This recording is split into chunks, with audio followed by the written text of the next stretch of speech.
All right, what is going on, guys? Mystery Chinese spacecraft returns to Earth after 276 days in orbit. This is basically China's version of our experimental craft, but we still don't know what any of these things do. They fly around Earth for a whole bunch of time, and then they come back they come back in. So what the heck are these things for? It says almost a year in orbit, the spacecraft has returned to Earth, completing a landmark mission to test the country's reusable space technology, state media said. This, of course, is one of the Chinese mystery crafts.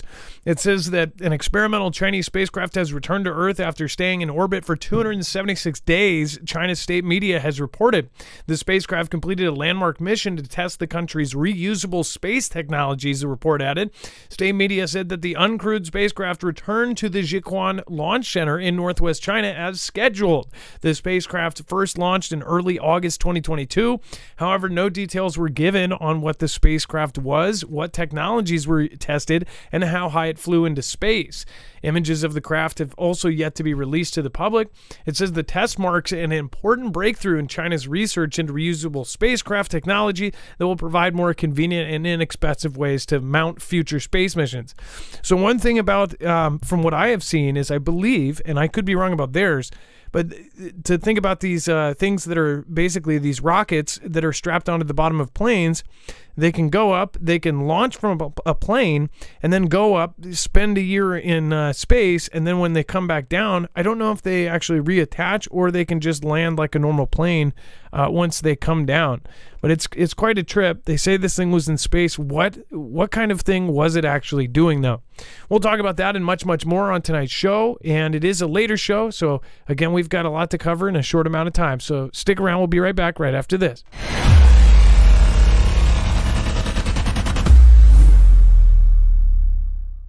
Nothing in this show should be considered legal, medical, or financial advice. The views of the callers can differ considerably and do not necessarily reflect my opinion, Dex's opinion, or anyone else who works with the show. You should always do your own research and consult with professionals. The internet is full of fake news, so please take everything with a grain of salt.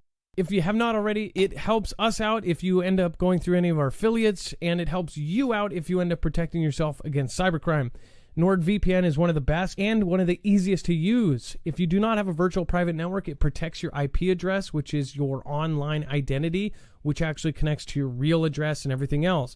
It also connects to you. If you know anything about how they are data logging and basically getting your profiles down, you can prevent that by having a VPN. Nord is, again, one of the easiest. Download it. It's like an on switch and off switch. All you have to do. Go to marfooglenews.com/VPN. Not only will you get a giant discount on this, but you will also be helping us. I appreciate your support, and I appreciate everyone that goes through any of our affiliates.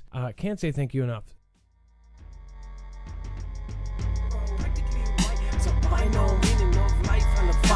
I'm just a Fido. Cardboard sign on the corner like a wino. Grim outlook like a grimlock dino. Just micro psycho. Surgery like Michael. Dollars and lips while I lipo. Toy around like Ico. All right, what is going on, guys? It is Adam, aka Marf, and this is Marfoogle News. If you've never been here before, you can also follow along over on marfooglenews.com with the second device, and you can find a full bibliography of every single article, tweet, video, picture, document that we're going to show you here today. Now, when you go to the website, you'll see that you can find all of our shows by thumbnail. Just look for today's. Everything is about to change, and I know I missed the apostrophe on everything's, and I'll change that later. I'm sure I'm going to get at least a couple comments from anybody who has basic grammar. So I will fix that. The next 2 months, once you click on it, you will find that you have every single article, tweet, video, picture, document that is there, and a whole lot more. Down at the very bottom, there's the overflow. That is all the stuff that could not fit into the 2-hour time period. Again, tonight might be a little bit faster. We're going to go through some of the crazy stuff that has happened. Obviously, everybody over the weekend was talking about the 2 Texas events. These are things that I believe that, distracts people, especially when one thing that I have noticed is that these kind of events are happening all the time. Not as bad as the ones a couple days ago. But one thing that changes is how the news covers them. When they are doing something in the background that's a really big deal, usually they need something pretty big to cover. So I'm not saying, obviously if they have an event like this, if all the media covers it, then that's all that people talk about, right? As far as, so at least last year, it was much worse. It was like all of these events that statistically happen all the time, they would cover nonstop. They would show you every single day these events. When if you're in a country of almost 400 million people, these things happen. They happen all the time. Now, as far as the Texas events, I'm praying for the families of both events there, and I'm praying for our country to get into a better spot. But I also pray that our media will start covering what's really important. And that is a prayer. It is just a prayer because it's really not going to happen. As you know, some of my peers are talking about some of the most important stuff like the digital currencies and the things that are happening right now, the restrictions of different things that are going into place right now. Those are more important than anything else. Not to mention, we have several disasters, real disasters that people really don't prepare for. And again, this is news from a prepping standpoint. So make sure to go over to the website. Let's bring in my co-host / internet brother, Dex James. What is going on and how are you doing today? Hello, Adam, and hello, Foogle fam. I'm doing just fine. So remember also to respect the mods. The mods have a difficult job of keeping it peaceful down in the chat and also trying to let people, share their opinions. So it's a very thin line between pissing somebody off and, of course, keeping the peace. So they're doing a great job down there. Make sure to thank them. And then as well, make sure to go check them out on marfooglenews.com/friends. All of them have either websites, books, they're authors, they're artists, they are creators. So make sure to go share the love and make sure to go subscribe and follow them as well. Wages World, especially if you are looking at all the solar events that are going on right now, he covers all of the solar events and he's closing in on 60,000 subscribers. So make sure to give him a hand. And then real quick, we'll go back to the mystery plane. Dex, do you want to give your opinion on the mystery plane? Obviously, we don't know what these things do, so there's not much we can say. But the fact that they're advancing, to the point where they're doing the same things that we're doing, that's not good. Yeah, we don't even know the shape of this thing. They haven't released any images or anything like that. They have launched one up and came back down, and they said it landed horizontally. So we know that they have some sort of technology, flight technology that can come back and land from space, allegedly. At least that's what they're saying. But again, no pictures of this stuff. The best we can do is assume it looks something similar to, our X-37B. It probably looks just like it because they tend to, copy us, not just because they look at pictures, but because they tend to steal our designs and via espionage and other things like that, get the information they need to just actually build the same things that we already have. So we don't know if it's exactly that, but obviously this is a huge leap for them. As far as tech goes, it's something we just recently touted ourselves with our X-37B, and now they're doing it too. So just yet another reminder that they are hot on our heels. And we might have only put it out because we knew that they ripped off our plans for it. We don't know for a fact if they did, but one thing that often the opinion about China is, if it's a Chinese version, then it's going to be it's a knockoff, right? The whole knockoff thing from China, that is something that they did on purpose to cut costs. They were also cutting costs in labor. Obviously, labor is the big reason why everybody sent their things to be made in China. Literally, it was labor. You could pay somebody $15 an hour here to do the same job as you could go and have your company move there and pay $1. So, that's 150% less or whatever, 1,500% less. So you would get it sent there. Well, when the more companies that did this, and companies all over the world, I've shown you the graph of how more countries are doing greater trade with China than the U.S. since 1981. It's scary. Everywhere is now sending their stuff there. That was a lot of things changed over the years. And that also means more advanced companies were sending their advanced gear to China. I don't understand why people still think that China's not able to do this stuff. Chinese people in general are some of the most studious people out there. They are extremely smart. They have high IQs.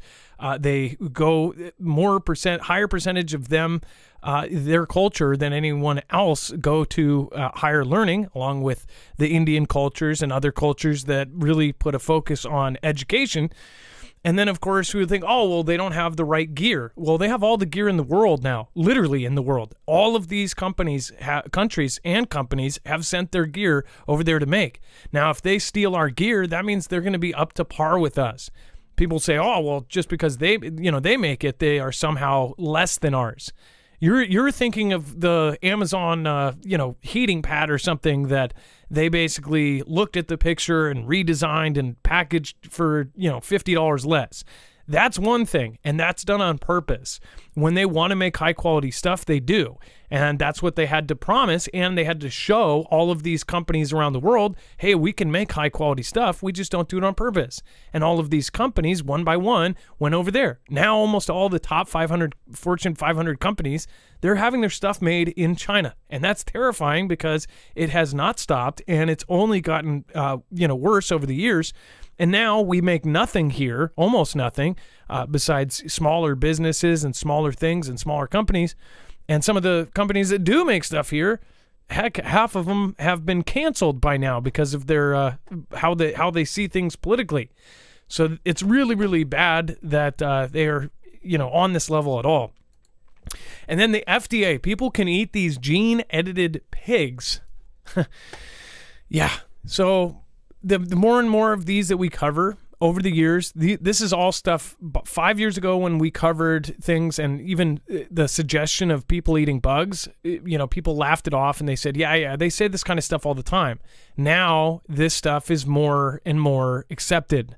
The gene meat or the gene altered meat, all of this crazy stuff, this is coming. This is something that is absolutely going to come. I don't worry about somebody calling me out in a year saying, oh, I told you so, that wasn't going to happen. Not with this stuff. This is what they are telling us they're doing.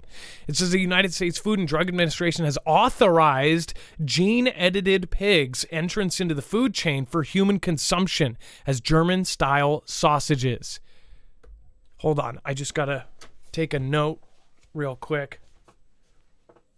Don't eat German sausages. Okay. Sorry about that interruption.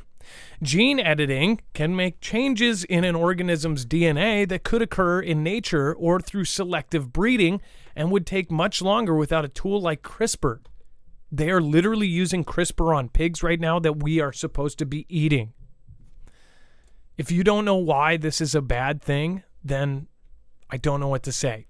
The FDA authorization is investigational and limited to these particular pigs, but shows that gene editing livestock is to quickly produce desirable traits for improved food production and is a viable strategy for helping feed the planet's growing population. So they could alter its genes to make, 900, 1,000-pound pigs. One of the problems is that this is playing God. This is altering DNA of animals and living beings so that we can feed and stuff ourselves more. It's also so they can alter these things, make them, possibly grow faster. Say, what if you had a pig that, takes 9 months to mature? I don't know pigs, but just say 9 months or a year to mature.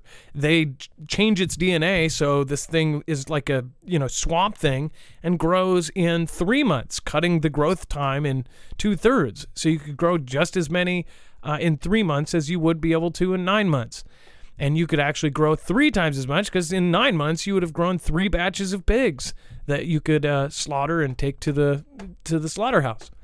It says it's important for the university to set a precedent by working with federal regulations to get these animals introduced into the food supply. This is, you know what else they can do to all of this stuff? If they alter these animals, they can do all sorts of things. Dex, would you like to comment on the gene-altered pigs? Well, I hope that there's label requirements that come along with this. I don't know if that's been specified just yet, but I would like to think that we would know whether or not we're eating gene-modified meat or any type of strangely modified food substance that we buy in the store. I'd hate to see that it be packaged as if it was supposed to be normal and it's really something else. So kind of a scary thought. Why would you guys eat gene altered food, or will you? And I'm sure there's going to be people should be able to say yes. If you say I don't care, that's okay too.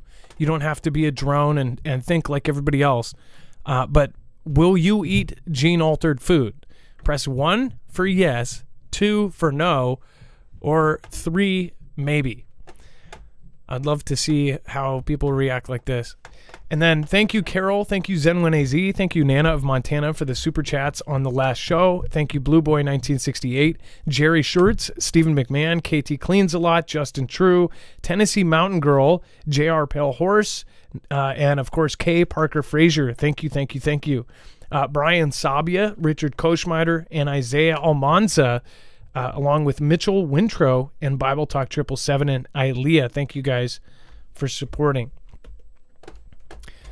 And let's see here. So this is the first time, well, I believe it's guaranteed, probably the first time a presidential candidate, albeit this is a family member, Robert Kennedy Jr. blames the CIA for his uncle's assassination, fueling controversial claim. Democratic White House contender Robert Kennedy Jr. blames the CIA for the November 22nd, 1963 assassination of his uncle, President John F. Kennedy, proclaiming it beyond a reasonable doubt. Kennedy made the bombshell accusation about the murder that spun many theories during an interview Sunday with John Catsimatidis on WABC 770 AM's Cats Roundtable. It says there is overwhelming evidence that the CIA was involved in his perishing. I think it's beyond a reasonable doubt at this point, Kennedy said of JFK's perishing in a motorcade in Dallas, Texas. There's a lot of crazy stuff. If you're too young for this event, then definitely look into everything around it. Over the years, there's been many things that have come out, but this is definitely most likely the highest ranking anyone, or I guess the most influential person that has said this. I guess, Dex, because he is a candidate, right? I mean, there's been other authors and things that have said it, but because he's also an author of the books talking about the CV, right? Correct. And he's, but he is a very notable person. He's obviously family.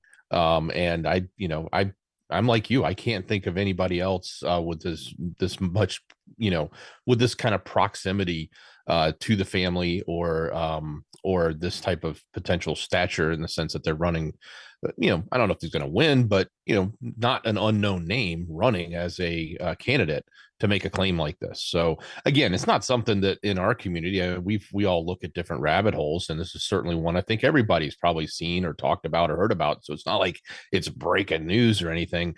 The real news is that this person came out and said it publicly.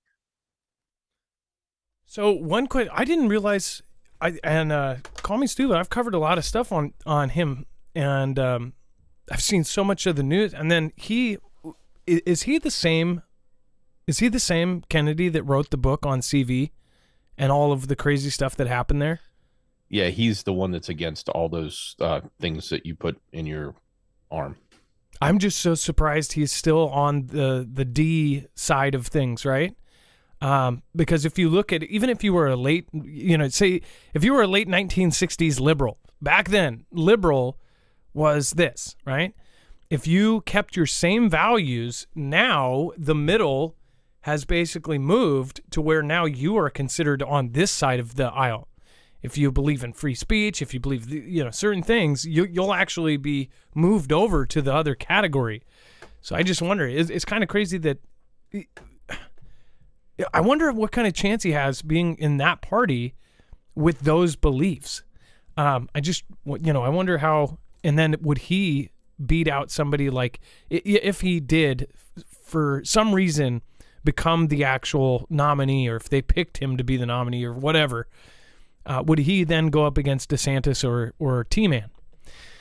And then Vietnam to require social media users to verify identity. So many people aren't going to care because this isn't Vietnam. This is the start of what I have said for years is going to happen. An identity for every single user for the internet. Now, this is in Vietnam.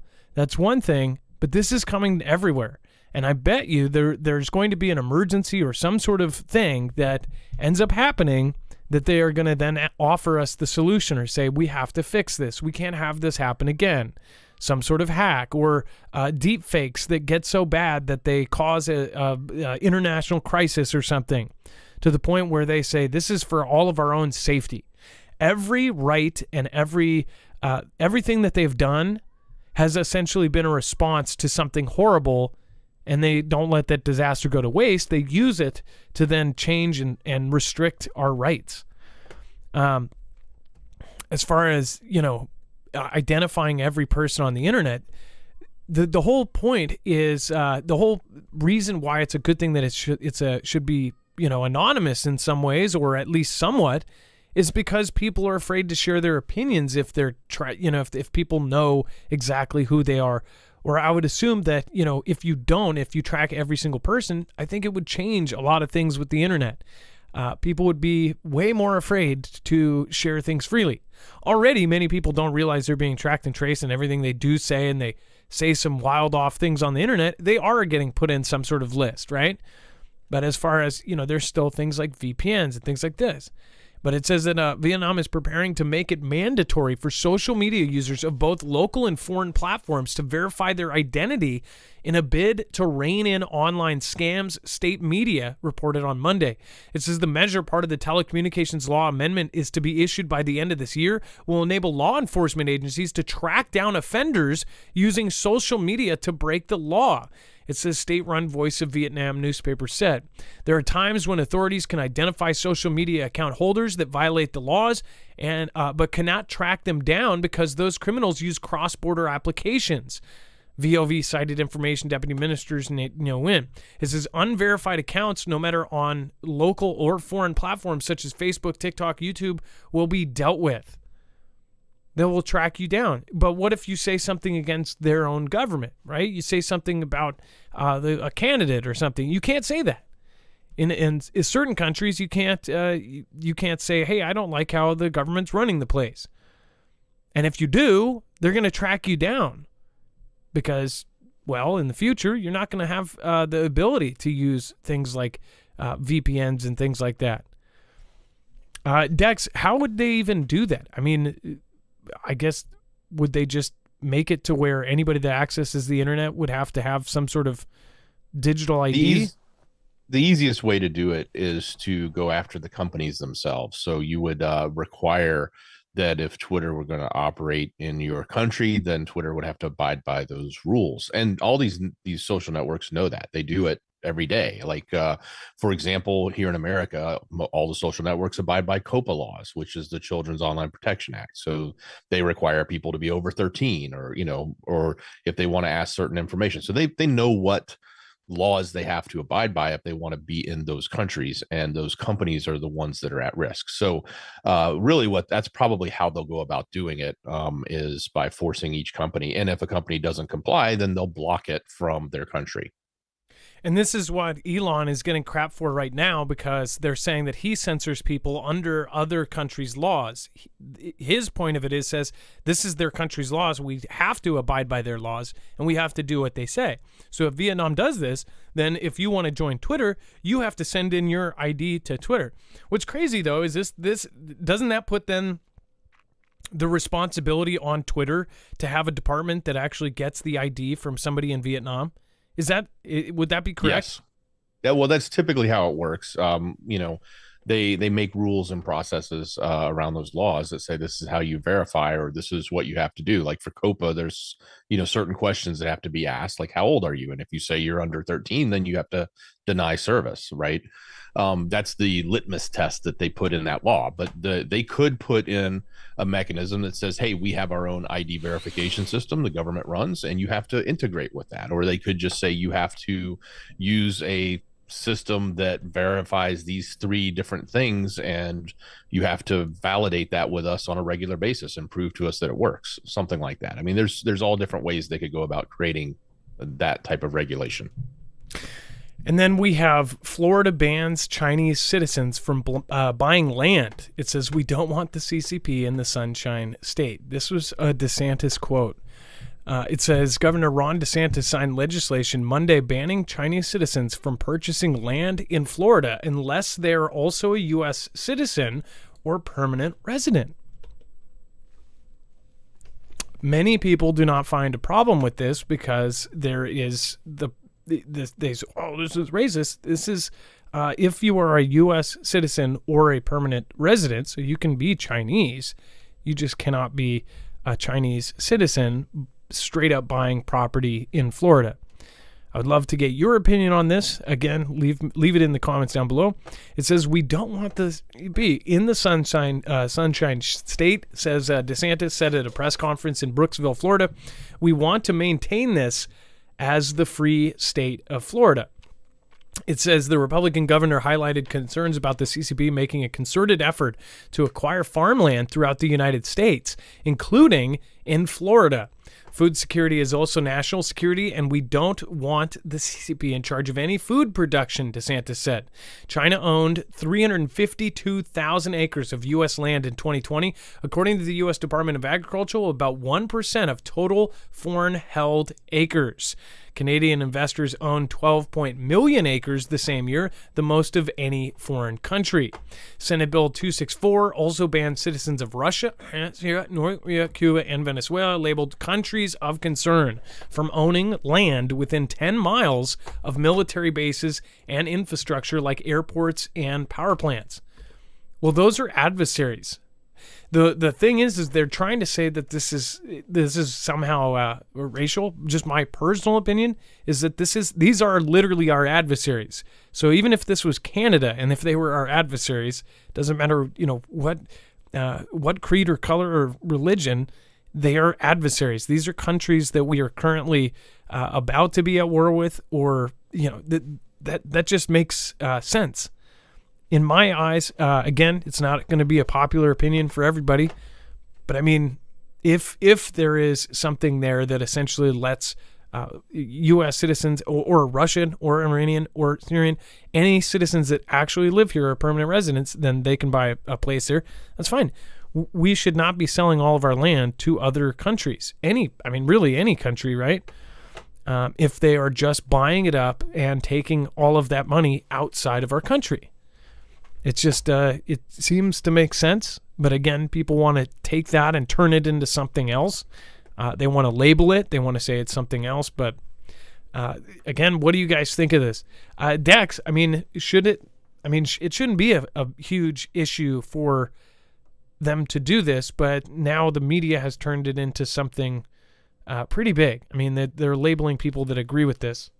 Yeah, I'm certain that there's the politicization of this is going to be eaten up on all sides. But I guess the interesting thing is some of the statistics that are in here around how much land has been purchased, and the fact that Florida as a farmland was being targeted as one.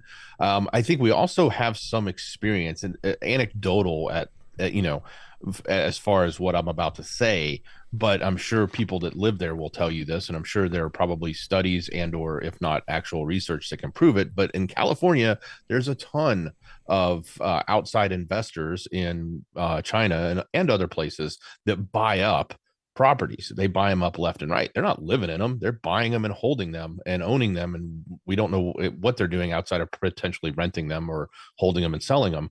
But it was a very big deal, probably still is, in California and in other locations that are prime real estate areas that they've been buying up in our country. So I think, if they are looking at some of the mistakes maybe that some would say California has made in the past and probably trying to preempt them, but at the same time, I guess because they sort of look at Florida as having this massive influx of people and everybody's coming in there. So what are the steps they need to do? Because I said it myself last week.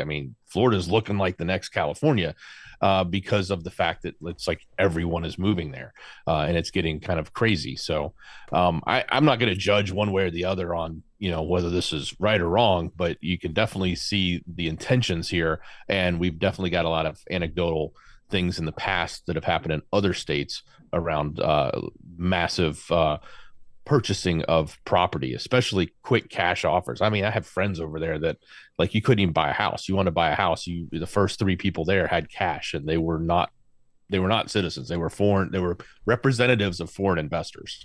So I mentioned the other day that my uncle gets calls all the time for his house, and he lives in a suburban area in the east side, east side of Seattle. So it's where all the Redmonds, the Bellevues, these areas have all of the Microsoft people. It has, Bill Gates lives in Medina over by Bellevue and all of those, right? It's the other side of the bridge.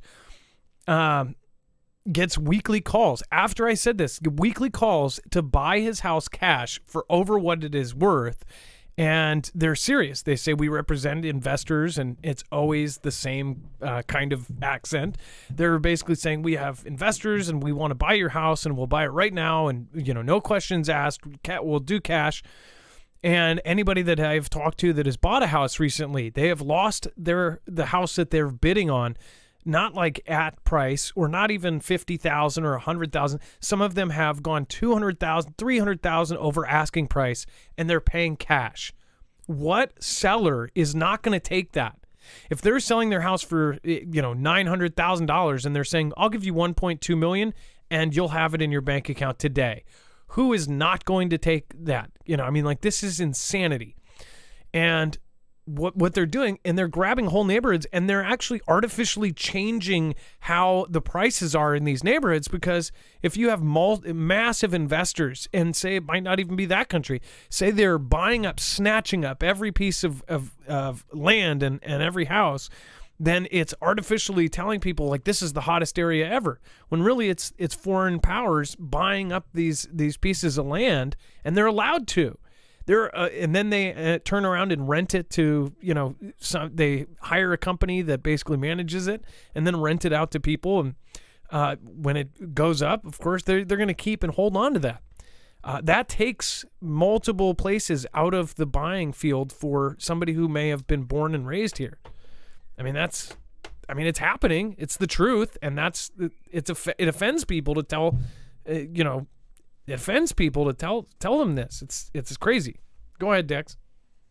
Well, yeah, that I don't want to call it artificial, but it almost feels like an artificial inflation. Just think about it. If you buy 100 houses over a period of time, the first half of them are a lot less money than the other half because you've driven the price up. But as you've driven the price up, you can sell the first half, make profit, and use that to reinvest.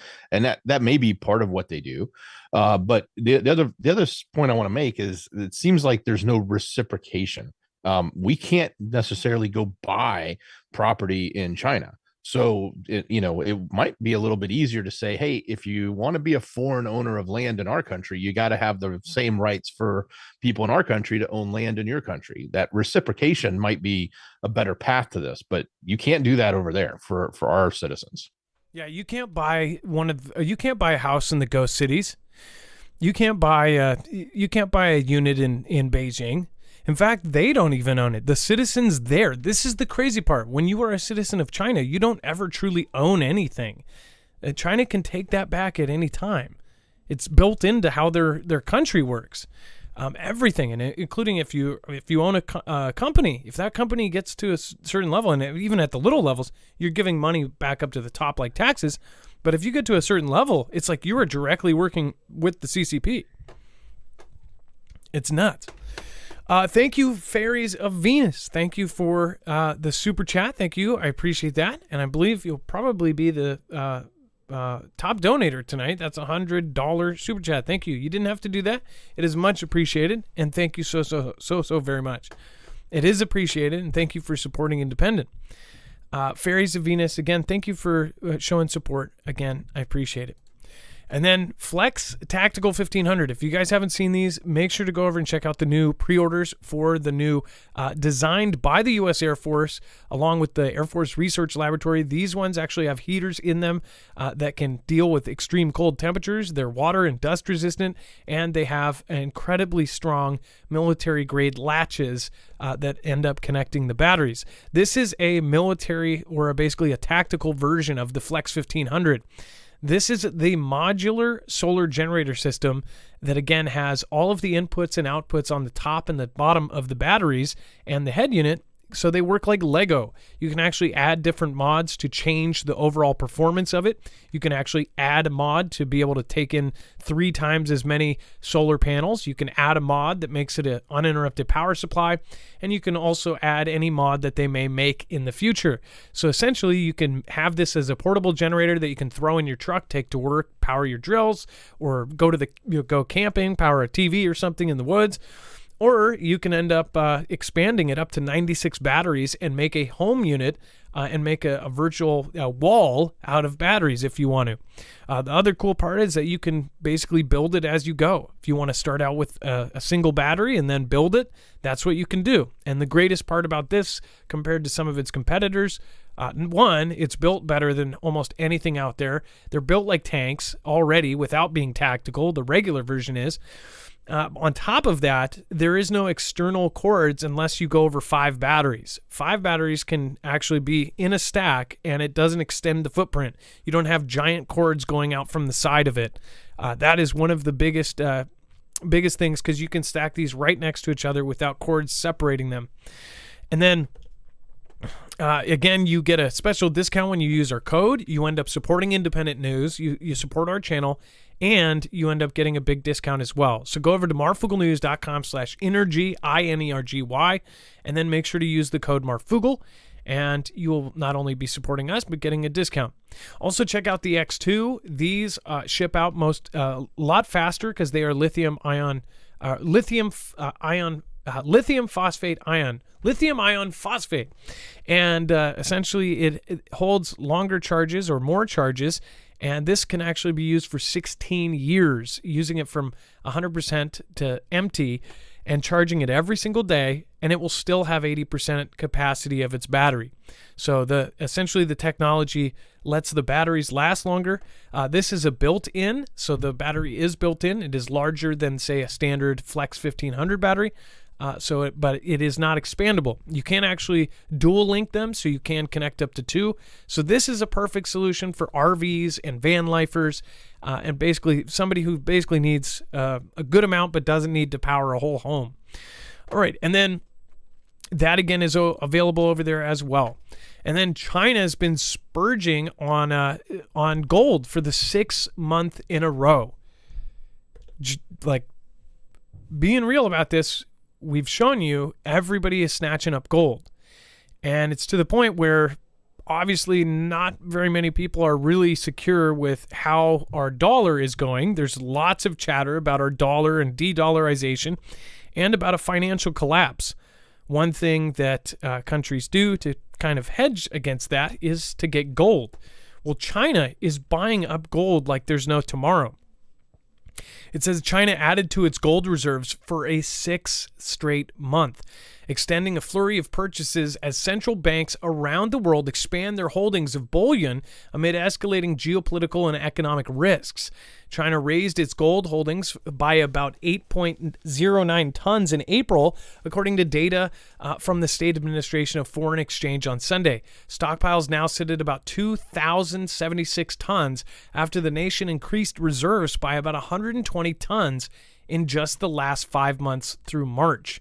It says central banks have purchased large amounts of gold in the past year to diversify assets as well as to protect reserves from the impact of a weakening dollar and rampant inflation.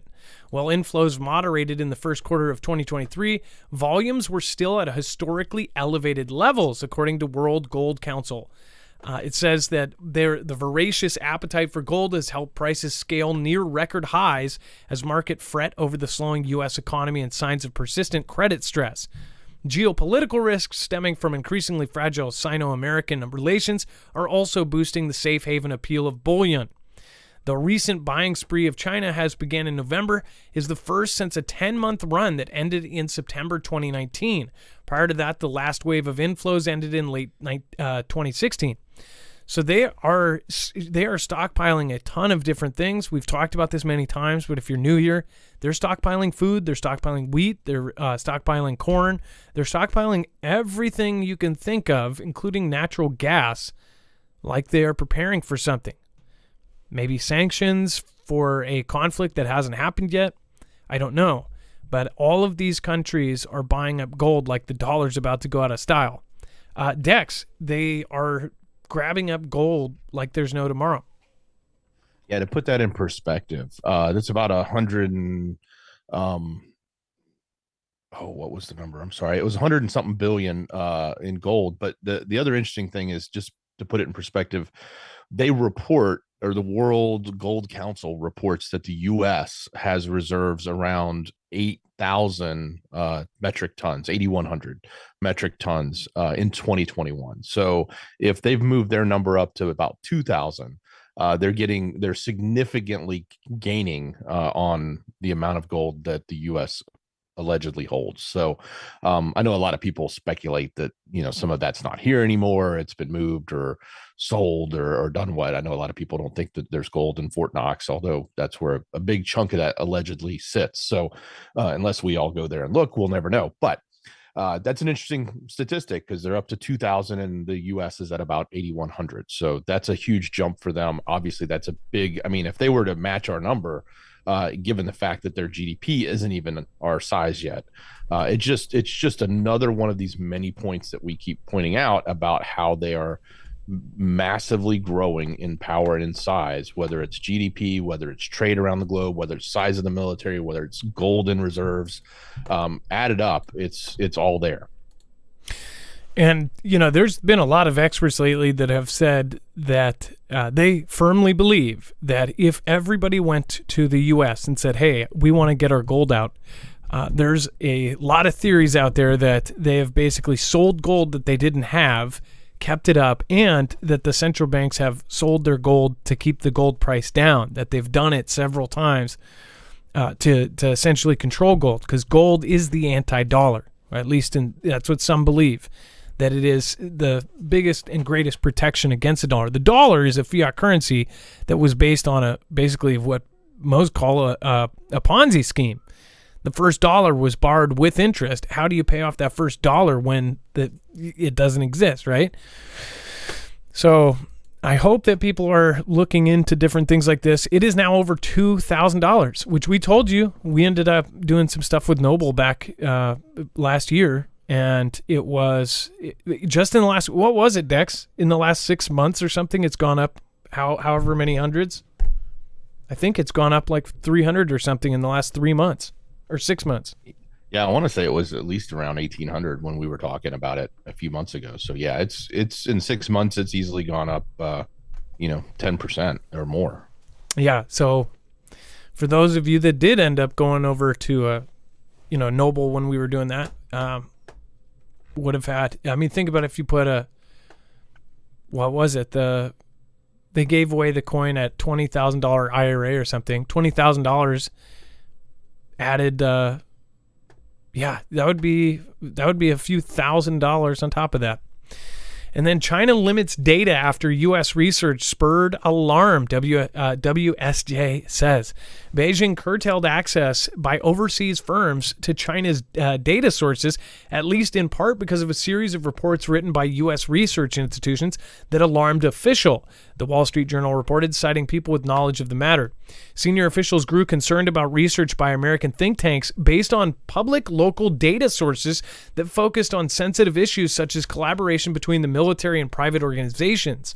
The Journal reported these reports emanated from sources such as the Center for Security and Emerging Technology at Georgetown University and the Center for a New American Security, which was co-founded by Kurt Campbell, who is now the White House's Indo-Pacific coordinator, the newspaper said. Beijing is moving to tighten its grip on sensitive data as tensions with Washington mount, despite the administration's push to encourage investment into China this year. Investors continue to grapple with a lack of transparency and information across swaths of the world's number 2 economy. Think tanks, research houses, and consultancies seeking information on the world's number 2 economy have long relied on domestic sources to dive deeper into specific issues and industries. But Chinese services such as Wind Information Company in recent months have stopped providing detailed data on the nation's companies to oversee clients. So, Dex, why would that be? Why would they stop providing this kind of information? Some believe that things are going downhill over there as well. Right. You know, a lot of folks have this speculation that there's, trouble in their economy, in certain areas of their economy. And so this would be one way to sort of curtail that, or at least prevent. But it's also, to some extent, a lot of they've found that some of this data is being used in a negative fashion, or to do something that would be harmful to them, or put them in a bad light.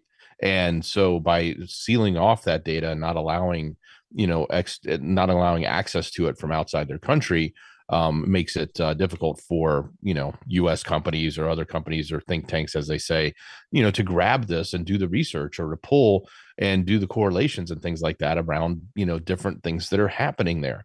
It is certainly a way to destroy what was some level of transparency. So by removing what you mostly would think is public type data and making that unavailable now to the rest of the world, they've got something to hide.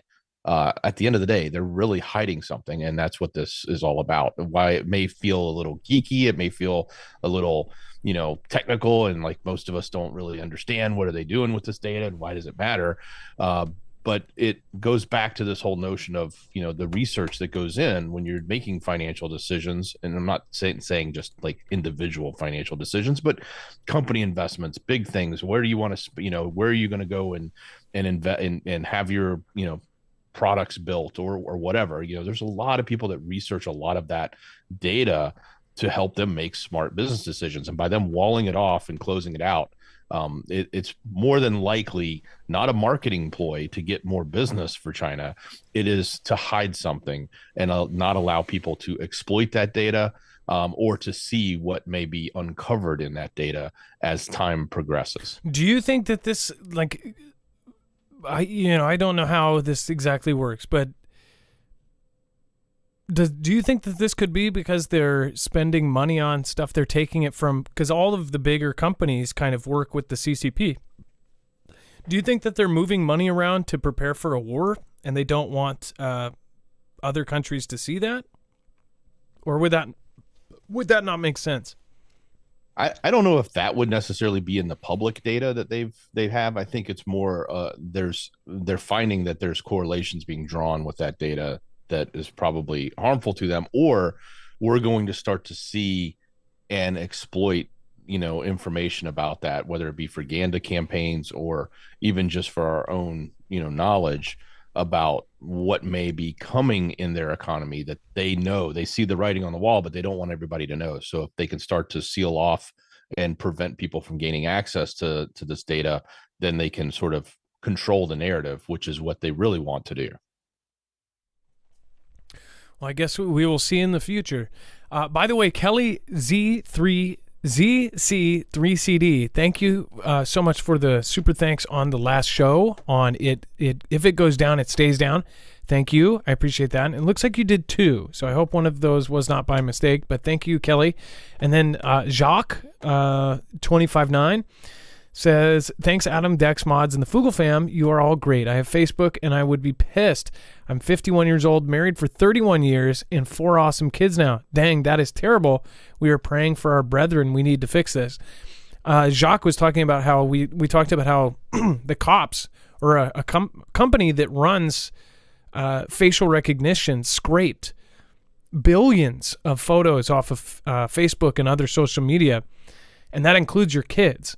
And they put that into their facial recognition databases without asking anybody. So if you have a Facebook, I think that should be like a huge lawsuit. But apparently they have some way they're doing it without getting sued. I don't understand that. Maybe it's in the terms of service for Facebook or something else. But that's why people stopped uploading pictures of their kids years ago to Facebook. And people go, well, I don't really care if they have a facial recognition. I'm not doing anything wrong. The bad part is then those faces, your kids' faces, end up in other countries. They can use them for scams and for different things. There's all sorts of things that your kids' pictures and your pictures can be used. I mean, somebody can catfish somebody as you. That happens all the time already. But just imagine if you have it on a global scale and people are using your pictures for advertisements you didn't even know. They could literally take your likeness and now with AI and anything else, make an entire ad out of you. It's craziness. And it's happened. Japan it happened, and China it happened, and then of course in the Philippines it happened. People went to the Philippines and they were like, that's my face on an ad. Why am I on an ad? And it was like a picture they took at a bar mitzvah. And then brutal heat continues to grip Asia in warning for the rest of the world. Dex, do you want to cover this one? More crazy weather. Yes, absolutely. So look, this is the message that's coming out, and we've talked a little bit about it last week with this whole notion of I think it's an El Nino. I get them confused, but I want to say it's the El Nino weather pattern that is basically going to be coming our way. And they're saying that it's you're seeing it in advance, sort of or at least that's what they're telling us, is we're seeing it in advance in Asia. And they're seeing record heat and like 44 degrees Celsius over the weekend in Vietnam. It was the highest temperature that's ever been recorded there. That's 111 degrees Fahrenheit, give or take a few points. So that's, those are some pretty high temps. And I guess what they're trying to tell us is that El Nino or El Nino is coming our way. And we need to be prepared to see a very high temps this summer, and it could be something that is at a new levels, so to speak. Again, these are forecasters. They're trying, and this also, there's an agenda behind this as well. So you have to sort of take it all in with a little grain of salt, but at the same time, we are seeing some pretty scorching temperatures on the other side of the globe, so to speak. As those weather patterns slowly move through the seasons and move over, it could, I guess in theory, I'm not saying they're wrong when they predict this stuff, but whether people are, they're either right or they're wrong. There's not much in between, but they either get it or they don't. But if it happens, that's what we're looking at. We could be looking at one of the hottest summers ever, apparently. And we just here locally, we're supposed to have 90-degree weather in a few days, and I'm just not looking forward to it. Here in the Northwest, we don't have the setups for it. We don't, if we do have AC, most of us have, those portable ones that roll around, and they're just not good enough.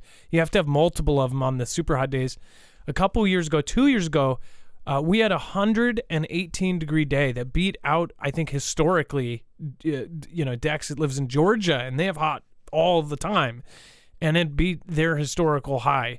I mean, 118 degrees is insane. It was the worst day of my life, and I can't tell you, like, there's people they say they would rather be cold than hot, or they would rather be hot than cold. In this kind of weather, you'd rather be dead. I mean, like, it was so bad. If anybody is local and dealt through that, I mean, even in the cool areas were like 112. It was insanity. I just happened to be traveling through the 118-degree area. There was like everywhere around was like 114, 116, 118 degrees inside the car. It said 136 degrees inside my car. That's crazy, because that's normally like if you have your windows rolled up and you park a car, it can get, super hot. It's like the regular temperature was almost as hot as the car temperature when you leave it sitting baking in the sun. It was just insane. I had the worst headache for like a week because of the heat. It was so bad. And I drank water. I mean, at that point, you were drinking water and you were literally sweating it out the second you were drinking it. So even if you drink all day, you were still going to be dehydrated. It was, and we don't have the right like settings. There's places that are humid or very dry. This was just a horrible, horrible time. So if you're in a part of the country that is been affected by the heat, let me know in the comments. Everybody has been saying that it's just been getting worse and worse and worse. And they're saying that this is because of the whole thing. Many people argue that we're just in a cycle that we're going to have to just plow through. It's going to get really bad, and it's going to get even worse. There's people that believe it's natural. People believe it's caused. Whatever your belief may be, we're definitely experiencing these crazy weather phenomena, regardless of where, what is happening behind it. It's going to get bad. I foresee a couple Jason A videos coming out of this after this. He compiles all the news reports of the insaneness. And then before we talk about joint Philippines-U.S. patrols in South China Sea may begin by third quarter. I don't know what's going on with the Philippines, though, because they said we couldn't use their bases. Before we go there, just want to remind you, if you do want to protect yourself against an electromagnetic pulse or an EMP attack, you can protect your cars, your trucks, your ATVs, your motorcycles, your boats, your generators, including if you have a Flex 1500, they make EMP Shield directly for it. And if you want to protect your home, you can actually get one for your home as well. Again, you can also protect yourself against solar events. If we have a Carrington level event, this would be able to ground the signal in less than 500 trillionths of a second before it's able to fry your car, your house, your boat, whatever you're putting this on, and it will actually ground it before it's able to do that.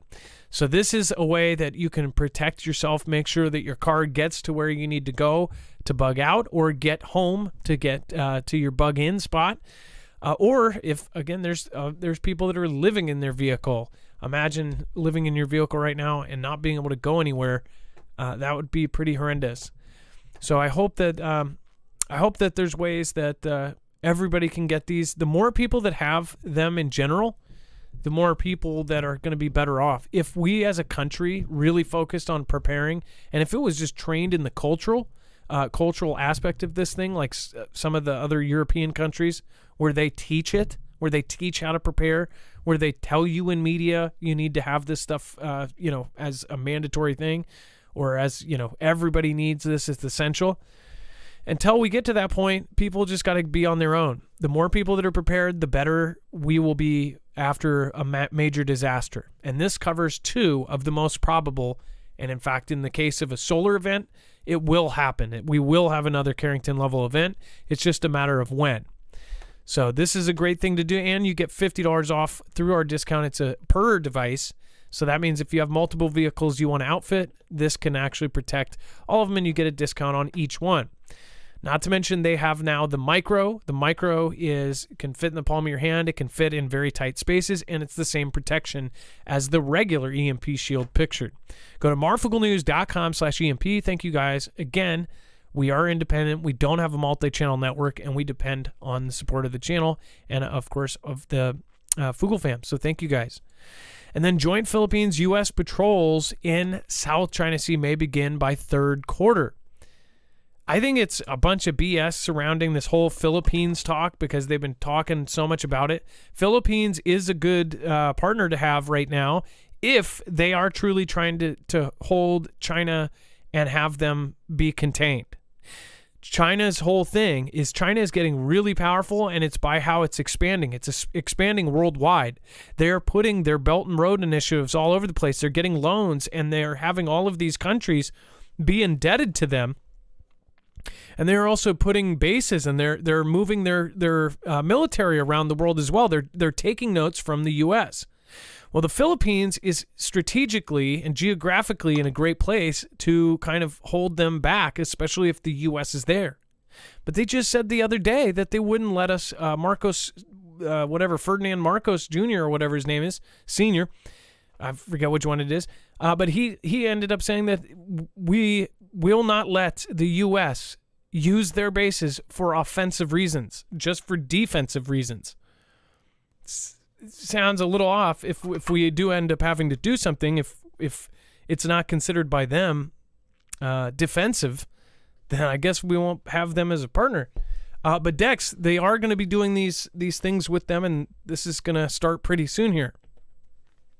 The prior president there, Rodrigo Duterte, is the one who actually suspended this because he was the one that tried to create, as they call it in this article, warmer ties with China. So he suspended the option of doing these joint patrols. So and that was in 2016. So now we're starting it back up, according to the U.S. Defense Secretary Lloyd Austin. So, they're saying it could start as soon as Q3 of this year. That's right around the corner, so to speak. But this will be a different playground than we've seen before, because right now it is, they are the sort of all by themselves going out and doing these patrols, and they do it to navigate the waters to make sure that where they claim their territories, China is not infringing. And of course, they run into conflict all the time with it. And it'll be a little different, I think, when those patrols are actually done by both U.S. ships and the Philippines. And it's not just because we traverse the South China Sea all the time. That's one thing. But this is literally getting around and in these more hotly contested territorial areas in the sea. And I don't know if we'll see any escalation out of that, but it's potential. And it's certainly not necessarily something that everybody just, they pull up the ships to each other and, start passing brewskis across the bow and have a good time. No, this is not a good time on the water, so to speak. No, it is not. And we'll follow any kind of updates that they end up giving, but I think a lot of it is a bunch of BS kind of back and forth. And then thank you, by the way, 909, Uper Viking, Ryan B, Chanel Beveliqua. Thank you so much for your support. And then again, thank you, Fairies of Venus, for the super chat. Thank you, Hopkinson over on D Live. J Girl, that's me. Thank you, Skyhouse, Life is Better on Stilts, Cognitable, Poco Loco, Skyhouse, and of course, Kimbria. Thank you so much for your support over on D Live. And then, fearing attacks and perhaps unrest, Russia plans muted Victory Day. So this is, again, speculation. They do a lot of speculating on what is actually happening. It says the conflict in UKR has prompted officials across Russia to scale back annual celebrations of Victory Day, the country's most important national holiday, with more than 20 cities foregoing military parades and organizers calling off a popular nationwide march to honor veterans. Security concerns were the most often cited for the rash of cancellations of Tuesday's event, but some analysts suggested that the unease had to be much with the fears about domestic disturbances. So I don't know what to believe here. That very well could be the thing. There could be sleeper cells in their country that are going to do stuff. But they were essentially saying that they're doing this because of that. Maybe because they are. So many are saying that this offensive has started. And if you watch our show, you would know that they have, in Russia, dug 50-mile trenches. They have gotten their tanks and all of their crazy gear ready and on offensive lines. And there's about to be this huge exchange. There's already been many things exchanged as far as events, missiles, of course, frontline fighting. And just in the last 24 hours, many have said that this is like really starting right now. So with this, how would you do a parade if all of your gear is tied up? That's one thing I thought of. But obviously they could always take some of the other stuff and do parades and things like that. But what if it's because they have all of this stuff in operation, or they're about to be? It says it's an unprecedented step in a country where the parades, which commemorate the triumph of the Soviet Union over Nazi Germany in World War II, have become a signature event for President Vlad. Over the years, he's cast the day not just as a celebration of historic victory, but also of Russia's present-day need to thwart the Western forces he says are still trying to destroy it. More recently, he's tried to wrap UKR into that narrative, falsely depicting it as a NAZI redoubt. Go ahead, Dex. I just had visions of inflatables and a Macy's Day Thanksgiving style parade of their military gear going down the road, since everything else is being used. But I doubt that's really what will happen. But this number 20, that's a larger number than we reported last week. So now it's up to 20 apparently that have canceled. So it is growing. And for multiple different reasons, I guess, because last week we said or we reported from the news that they were suggesting it was because they didn't have enough military equipment. Now they're suggesting it's just because of potential domestic disturbances. So lots of reasons floating out there, but definitely the cancellations are valid because those are being reported and those cities are not doing the parades. Yes, and then it was at first the Bryansk blast, and then, or it was a place Bryansk, I think. It was one place, and then it was 6, and then it was 9. Now it's 20. So maybe I don't know what's actually going on here. Maybe they're correct on this one, but I take everything with a grain of salt, especially if it's coming from mainstream and it's analysts, right? It's analysts. They're analyzing, saying 20 places canceled, so it's probably because they're afraid of their own people. Just so you know, there's been a lot of stuff put out, and there's a lot of experts that do tell the truth, and they're completely neutral. These neutral experts on this that have studied their whole life in world geopolitics, they're saying that the Russian people, a huge chunk of the Russian people, are not only not against this conflict, but they're saying that Vlad, after this strike, and maybe this was the purpose of it, they're saying that Vlad is too soft, that they need to get involved and basically crush NATO. There are Russians all over the country saying this, saying you're being too soft. They just attacked the most, essentially, if you look at it, this was equivalent to a strike. If a drone went and blew up right above the Washington, the American flag on the White House where the president holds the office, it would be like that in Russia. The Senate building that this happened at was where all historically these presidents have their offices, all the way back dating however far. So this is where Putin would, go to his office and do his work. That's where the strike supposedly happened. And yes, there's all sorts of debates, and everybody's like, I'm an expert on this because I read 5 articles on it, and it most definitely was fake, or it was most definitely real. We don't know for sure. Nobody does. Everybody, thinks they know everything now in the day of the internet. But I can admit, I don't know everything.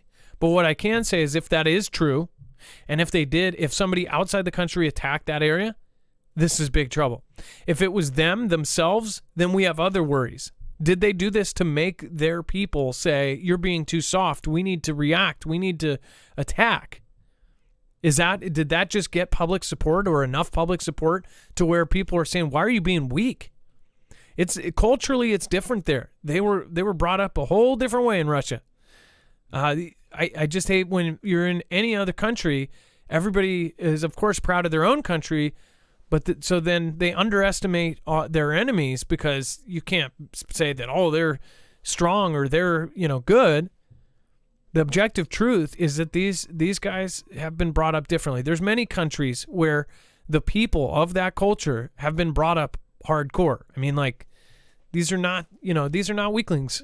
Any World War II veteran from the U.S. or any other country would admit Russia has some tough mofos.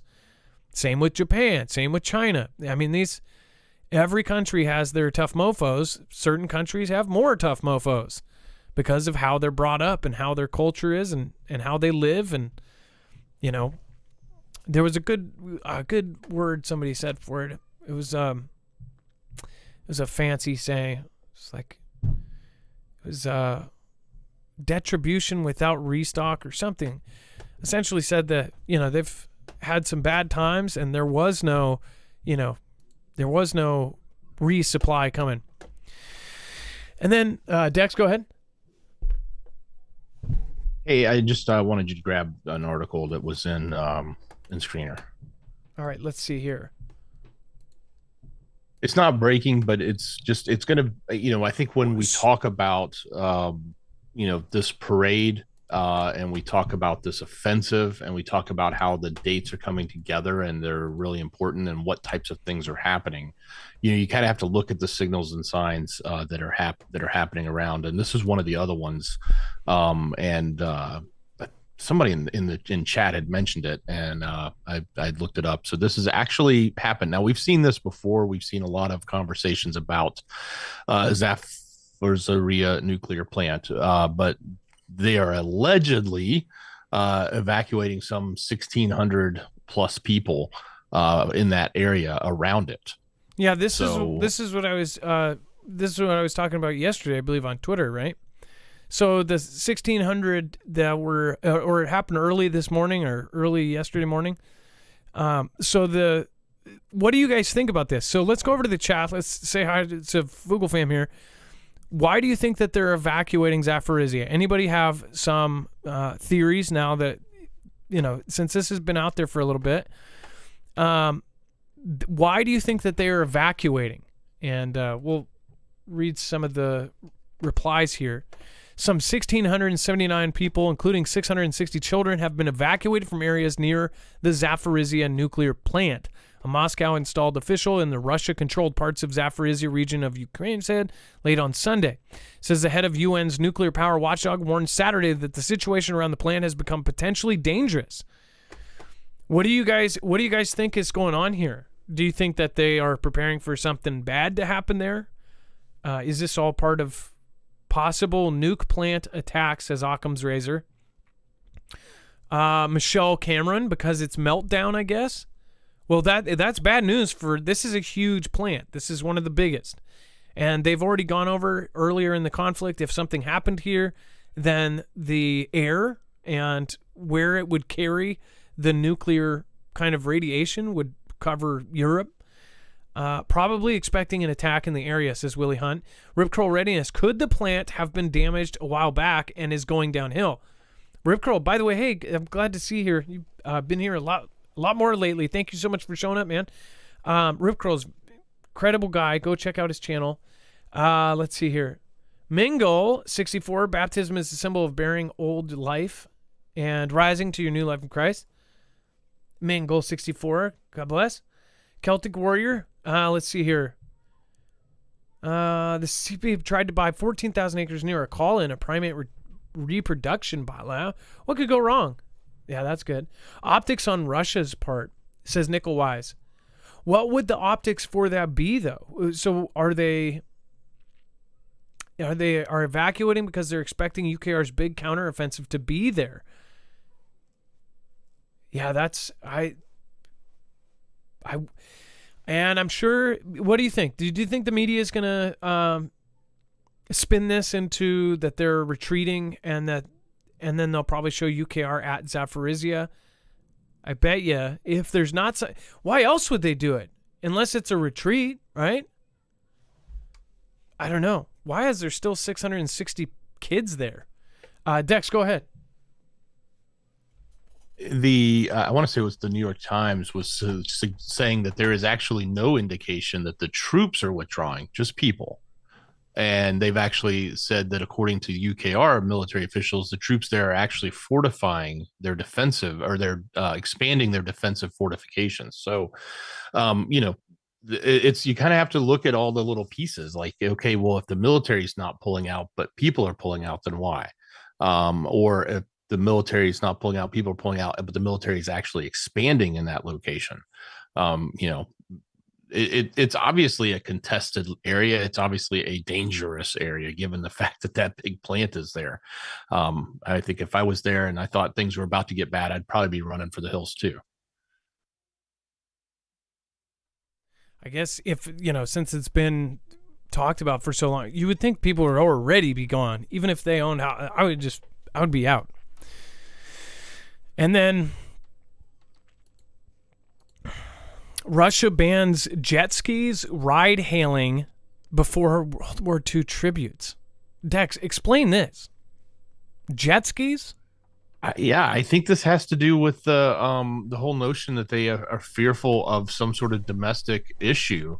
They don't want people in the canals in St. Petersburg on jet skis, I guess, because that is probably could be a potential way for a bad actor to do something. I don't know how necessarily hailing a cab would do that, but I guess I guess maybe the term ride hailing is probably ride sharing, and it may be that they don't want that the extra cars in that area, because it could be another method that could be used. So I guess obviously they it's just rare. I've never heard anybody say we're going to ban jet skis for the day, but that's what they're doing. They're banning jet skis for the day. Maybe somebody just misunderstood, and the guy said, "No jet skis," and it was just it's actually meaning jets. They don't want any, enemy jets there. Get it? Jet skis. Jet, because you just add a skis at the Ruskis jet ski.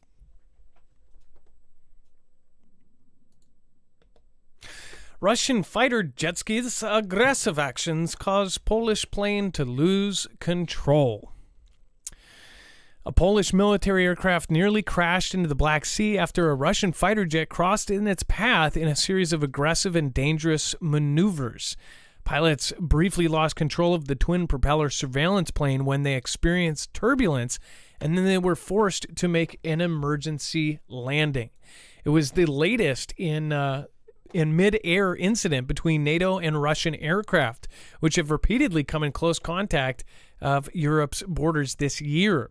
A spokesman for the Polish government said that the crew of the 5 Polish border guard officers lost control of the plane and lost altitude. The Russian warplane flew right in front of the nose of the plane, crossing in its flight path as a dangerous distance, according to the crew's assessment. It was about 5 meters away. So, what is that, 15 feet? Really? That's like really close if that's true. 15 feet. Geez, that's less of a distance than how long the plane is or the jet is, if it is true. It says the near mid-air collision comes a week after the RAF Typhoon fighters and a Norwegian F-35A plane were scrambled to intercept the Russian Tu-142 maritime patrol aircraft that was approaching British airspace from the North Atlantic. So any one of these, the reason why I point this out, any one of these could be a really bad misunderstanding, mistake.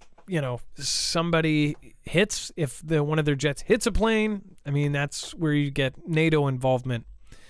But hopefully that does not happen. Dex, go ahead.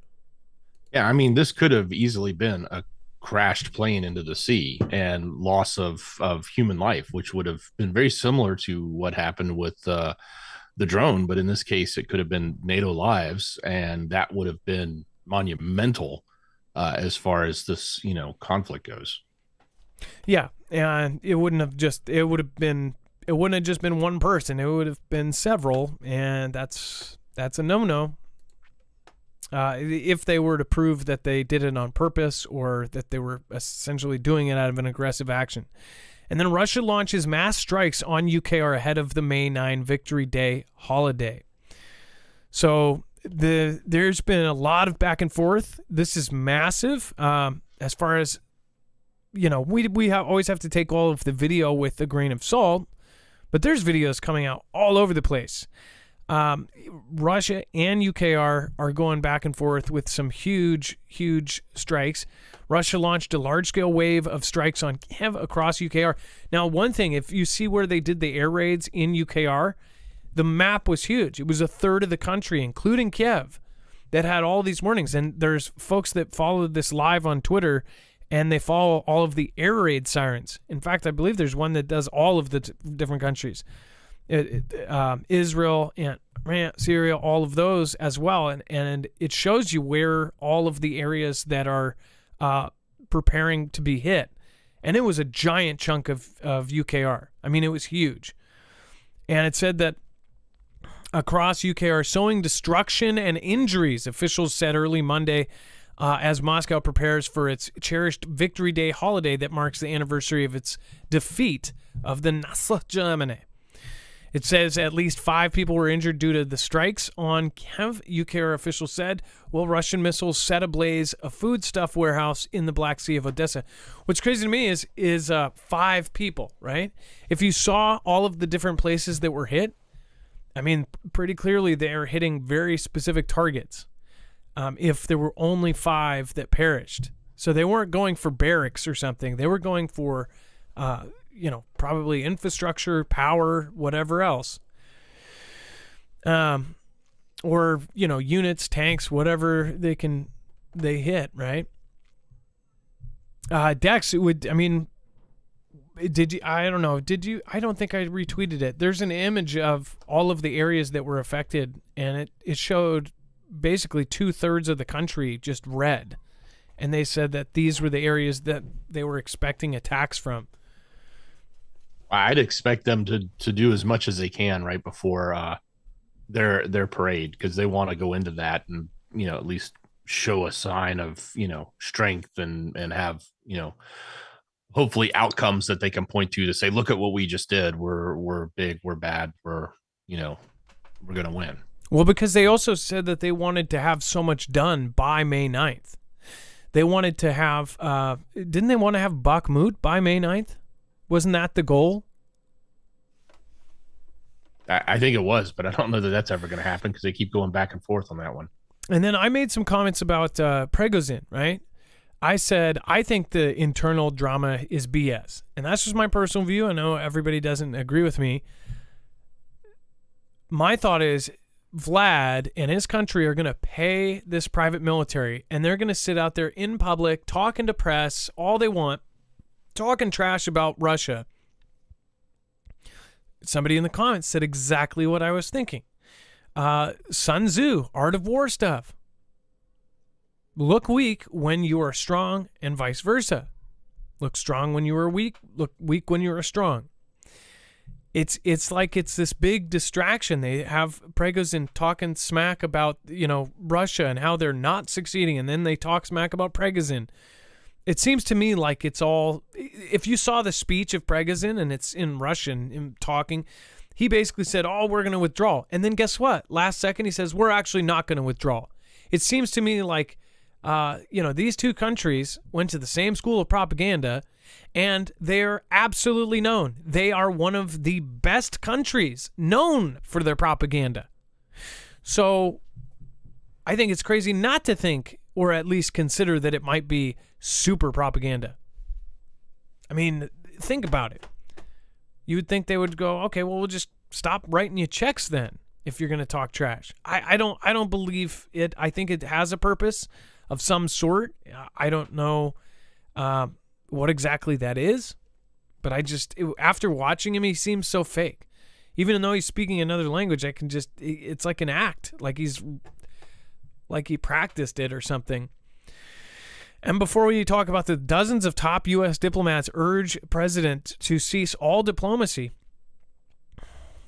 just a quick reminder, if you don't have survival food, 25-year shelf life, the price, again, at where it's at right now, that's something that you can actually have for 25 years.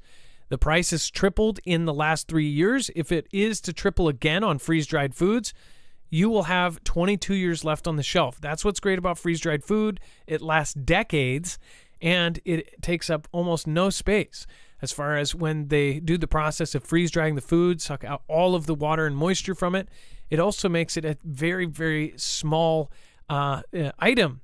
Once you add water back, then you have yourself food. And that's the great part about it. It's very easy, and it is a great way to actually stock up and to have a great amount of food and not take up a whole bunch of space.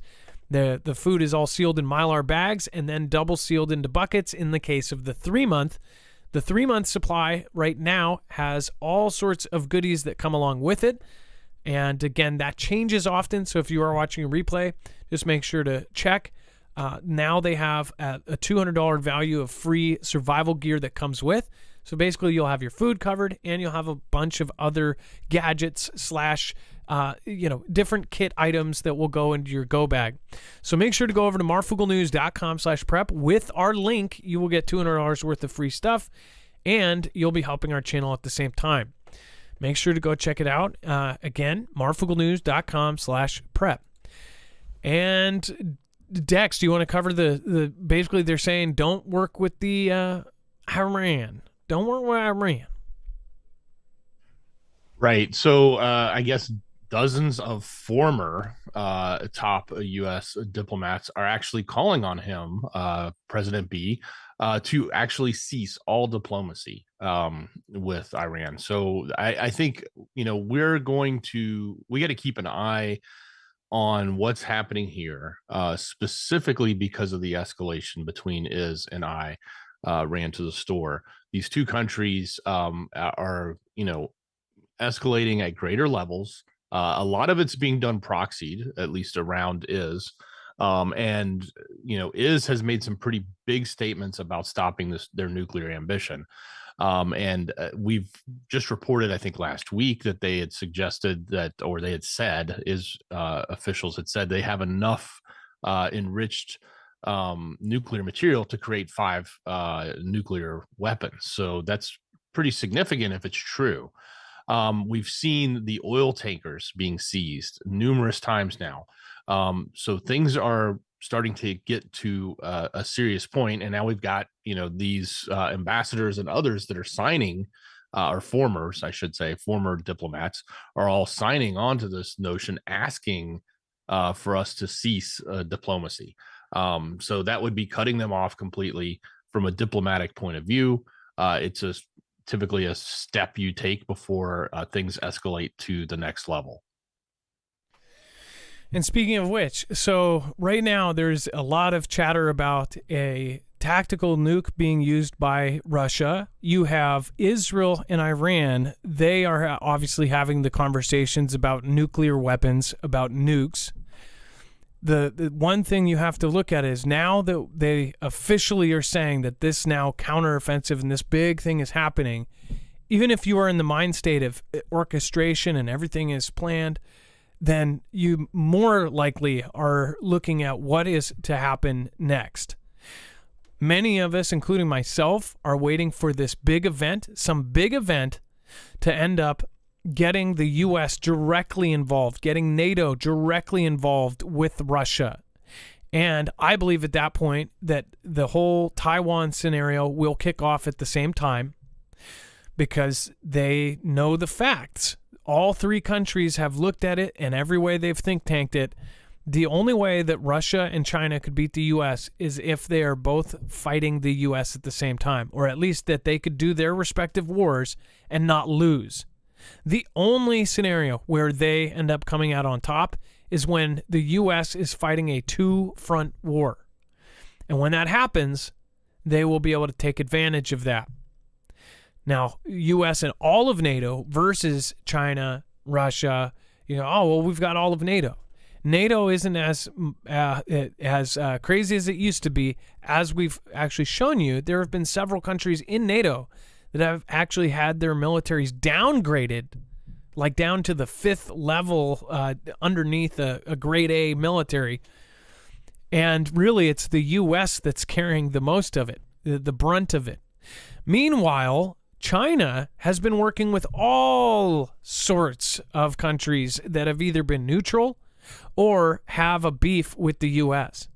They have now recently gained several countries under their wings, and they've started the BRICS, which if they are truly trying to create a currency that competes directly with the dollar, if there is still people that are invested in the dollar, or unless this is the plan, then something massive is about to go down. Even if they're planning to kill the dollar and then have everything wrap up into the yuan, and this is all part of something, then that's bad too. That means something major has to change.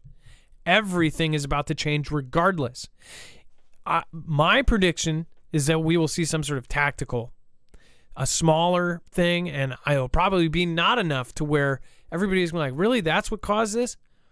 Or a massive one that's somewhere else, somewhere in crazy NATO territory, boom, goes up, kind of like a Beirut type situation, and that will bring everybody in. And I'm personally hoping that it doesn't happen here in the U.S. or some sort of event that is massive. I'm hoping that it's not, some sort of bio event, but then that would bring in, it would be a Pearl Harbor 2.0. It would be a 2001 that gets us all the way in. Because history is repeating itself right now. If you look, we are now sending money and gear to Europe because they have a war going on over there. Same thing in World War II. We even have people here that are saying, why are we sending money somewhere else when we should be supporting our own people? This happened during WW2. Same groups even are chiming in. And right now, they have all of these different plans going into place that looks like they are preparing for some sort of nuclear event, going all the way down through DHS, through local preparing. A lot of people believe that Houston, Texas will be one of the places that might have some sort of thing going on, or New York. Those are 2 out of the 6 cities most likely to be hit by a nuclear blast, and I hope that never happens, but it also could come in the form of something else. So I really want to plead with people to make sure to have a plan with your family, to have some sort of go bag ready.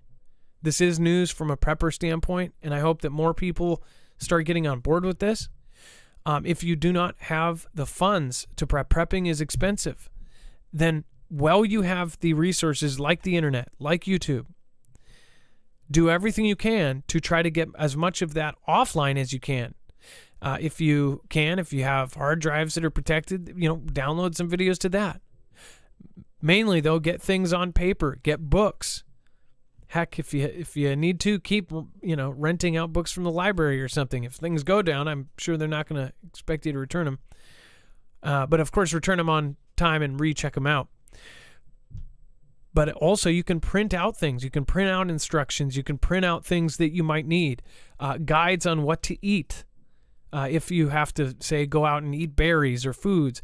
These are things that people just, they don't realize. You're not going to be able to DuckDuckGo or Google it if things go down.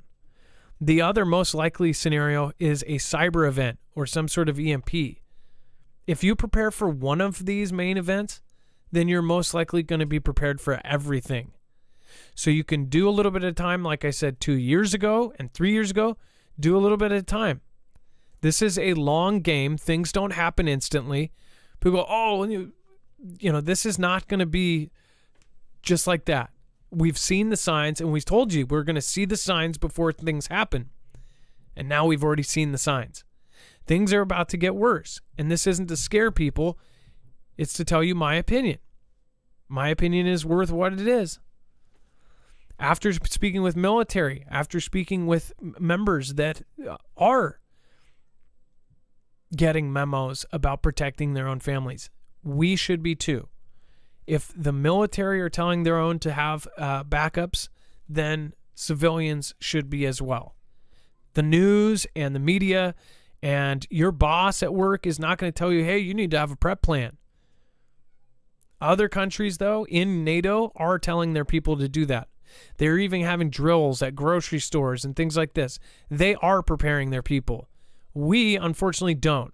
So that's where we come in to remind you, if you are prepped for the worst and hope for the best, that you will be much, much better off than 99% of people out there. So I hope you guys realize, either way, even if there is not a single thing dropped, even if there is no EMP, even if there is nothing done, no shots fired, we are heading into financial uncertainty. We are also headed into a possible de-dollarization, hyperinflation. You're possibly headed into all of these banks collapsing. You're possibly even headed into a time where we are having our rights restricted violently. Talking about all of the amendments we take for granted going south because nobody is standing up for it. Not in real life. Everybody comments on the internet, but nobody's writing their governments. And the few that do, you guys are awesome. Don't expect everybody else to do it. Don't think, oh, somebody else will take care of it. There's so much talk about it. Everybody else must be writing. And even the people that go, oh, I don't write because it's not going to do any good. If you have thousands and thousands of people making it apparent that people are paying attention, it's much less likely that people are going to do horrible things. CBDCs and all the digital currency and stuff, why aren't more people fighting against this? Europe tracking more than $1,000 cash. I mean, like, these things shouldn't have happened over there. The EU voted, so now if it's over $1,000 in cash, you shouldn't be doing it. Like, these are all things that shouldn't have happened. Not in today's world. But it's going to happen in tomorrow's if it hasn't happened yet. So please, stand up for yourself and pay attention.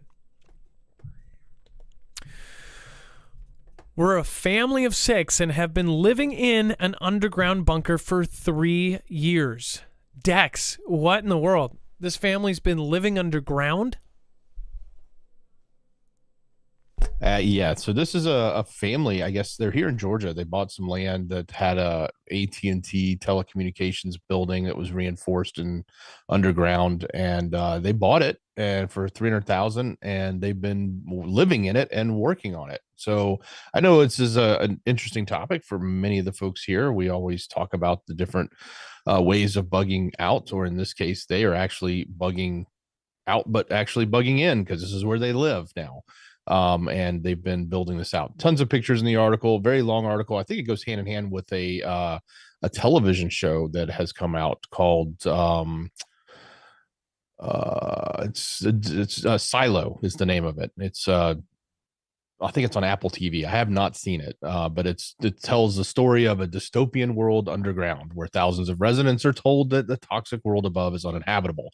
So if you're into that kind of show, I think it's on Apple TV. Yeah, that's what it says. But anyway, this is the family. It's a very interesting article. They went in depth. They, obviously shared a lot of pictures of what their location looks like and what they've been doing and how they've been expanding and building it out. But obviously near and dear to many of the hearts here, or many of the dreams here. I think we'd all love to have something like this in our backyard or in our safe location where we want to ride out the inevitable SHTF scenario. But thought it was pretty fascinating. And as far as some of this, I'm surprised they only spent $300,000 on it, though. I guess, but this place is huge. Some of the silo bunkers that they have are costing $2 million. They're made to have walls that are pictures that make it look like you're outside. And there's all sorts of. The more money you have, the more luxurious the options are. But they're doing it themselves, which is pretty cool, actually. One thing to look at is like Atlas Survival, which at some point I gotta try to get him on. His business has just absolutely blown up out of control. I remember when I started following him and at where he was doing his stuff out of, and now they're just massive now. They're building bunkers for some of the richest elites in the world. They are just growing uncontrollably. And that is because of the demand for bunkers. And you could say it's because of the general insecurity and the panic and people are overreacting.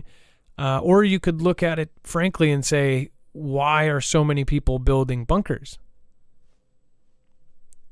It seems like people know a little bit more. Some folks are in on this because there are people that are, putting their entire lives into doing this.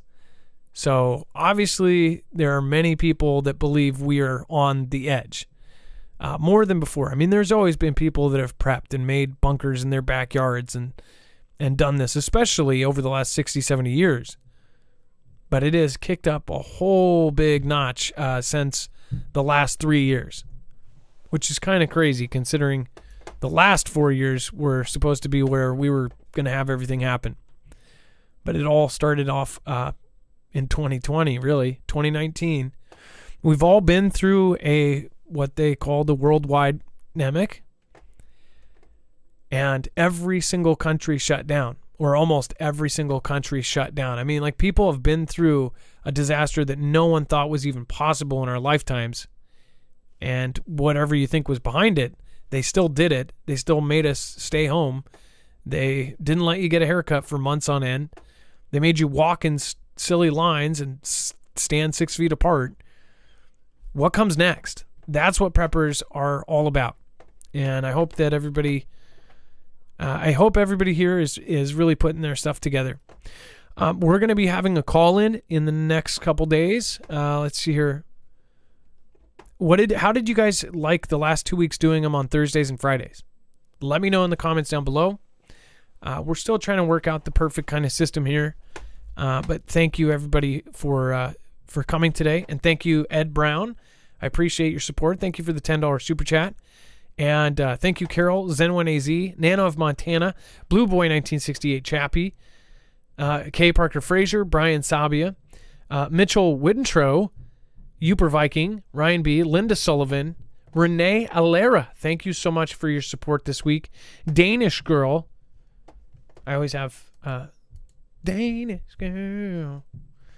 That song go through my head. And then Life is Better on Stilts, Skyhouse, Poco Loco, Cognitable, and everybody else over on DLive. Thank you, Kimbria. Looks like you are one of the top supporters. And then thank you for gifting out badges, Hopkinson, and everybody else over there. Thank you, thank you, thank you. Big Hair Tsunami, thank you for gifting out a badge as well to Jackie Jacks. Let's see here.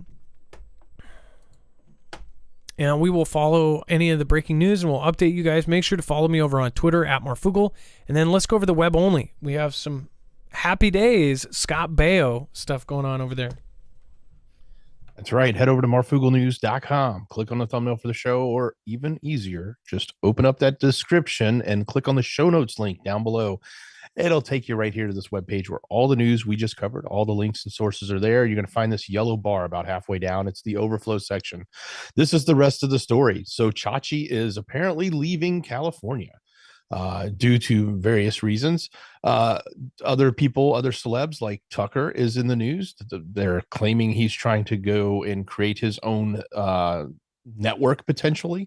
Anheuser-Busch CEO in the news again, and this time probably didn't come across as well as he tried to last time, but they're still obviously battling the loss of sales there. We definitely got a little bit of updates going on around the political spectrum. A lot happening with the current prez, a lot happening around T-Man, and of course, DeSantis is getting kicked around as well.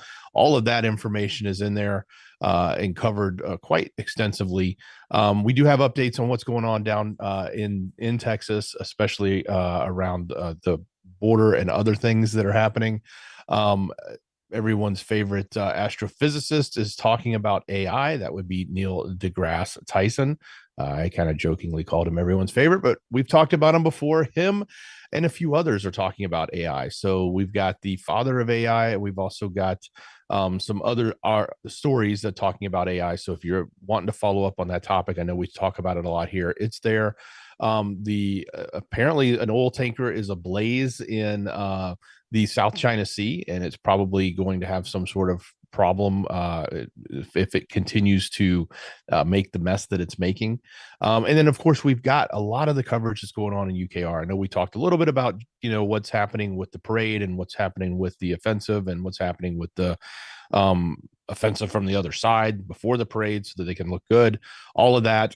We do have some of the more smaller updates around that as well. So all of this, it's the rest of the story. Everything else we couldn't fit in the show, some supplemental and additional content that goes along a lot of the topics we've already talked about. It's all right here on the website. Just go to marfooglenews.com, click on the thumbnail for the show, or open up that show notes link. It's down below in the description. It'll take you right here. Easy peasy. Just curious, I didn't see what the how many people they ended up conducting this with. Let's see. Yeah, 2,000 people. 94% said that he is the new Adolf, right? Of UKR people, right? I would love to see an actual accurate poll of both countries and what they think of their leader and the opposite leader and what they think of the U.S. and NATO as well. I think that would be an eye-opener for everybody. And thank you, everybody. Thank your mods again. Thank you, Rip Curl, for being here tonight. Thank you, Ilea. Lisa, love you. I hope you're doing well. And then Lioness Roars, Baron Saturday, Chance Paladin, WIS Jen, Schaefer Girl, what's happening? Remember to like, subscribe, comment, and share on all your social media platforms to help us grow a bigger group of amazing friends. Well, thank you, Rip Curl. I always forget to say subscribe and all that. Thank you. And the like button, it's something you can do for absolutely nothing. Again, that's up to you. If you feel value in this show, and if you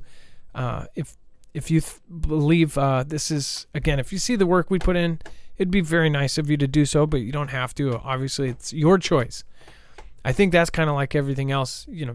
Let everybody else do it. You do it, and it will make a difference. Thank you. Dex, thank you so much for your service tonight.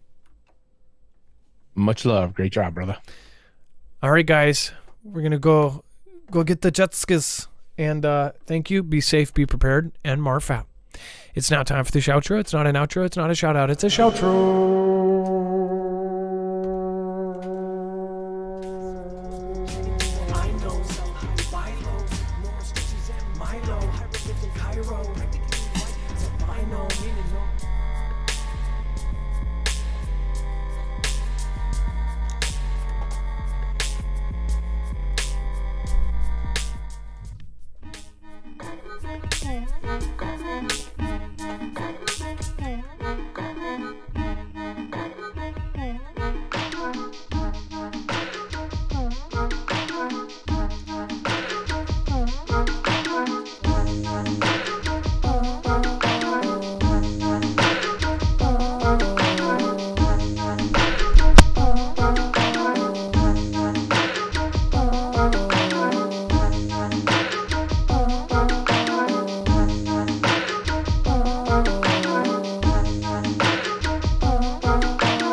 got the right. Oh no, tonight I bring it on the hot na na na na.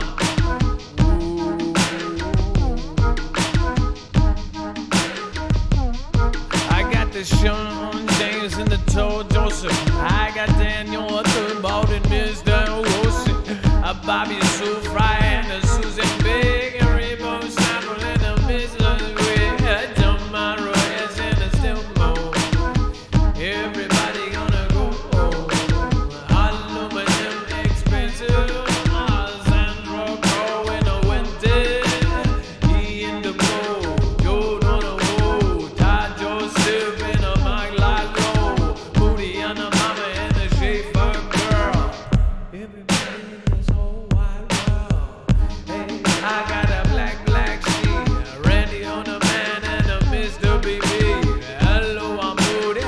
Hello, Rob Mills. Everybody gonna get on the window sills. Crystal warrior through the Jesus Christ, my savior and everyone that's nice. Cactus chain in the I, Captain Chestina and the black sheep Schaefer girl. WIS Jen and this whole world. You are a soul and Eric Bold. Everybody got their tin for yo. On that hat and the T-Rex now. Redneck prepper and a Mr. Cow. In the back now, out window. Everybody gonna grab Joe that you know.